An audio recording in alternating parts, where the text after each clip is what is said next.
ભારતીય શેર બજારમાં આજે સપાટ શરૂઆત જોવા મળી છે, પરંતુ નિફ્ટી 25,500ની સપાટી ઉપર મજબૂતી જાળવી રાખી છે. રૂપિયો 88.66ના સ્તરે ખુલ્યો છે. વહેલી સવારના ટ્રેડમાં કંપનીઓના Q2 પરિણામોની તીવ્ર પ્રતિક્રિયા જોવા મળી છે. નબળા પરિણામોને કારણે ટ્રેન્ડ નિફ્ટીમાં સૌથી વધુ ઘટ્યો છે. જો કે મજબૂત Q2 પરિણામોને કારણે નાલ્કોમાં 8%નો જોરદાર ઉછાળો જોવા મળ્યો છે.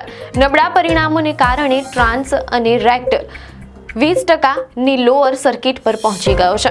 અન્ય મહત્વના સમાચારો પર નજર કરીએ તો સરકારે ખાંડની નિકાસને મંજૂરી આપતા અને ગોળ પરની ડ્યુટી હટાવતા ખાંડના શેરોમાં તેજી જોવા મળી છે. HL અને GE એન્જિનનો ઓર્ડર મળતા ડિફેન્સ શેરોમાં પણ ઉત્સાહ વધ્યો છે. જ્યારે તાજેતરમાં લિસ્ટેડ થયેલો લેન્સકાર્ટ સોલ્યુશન્સ તેના ઇશ્યુ પ્રાઇસ ₹402ની આસપાસ પાછો ફરતા 12%થી વધુ રિકવર થયો છે. આવી જ ન્યૂઝ અપડેટ માટે ધ લોકસત્તા પેજને ફોલો કરો.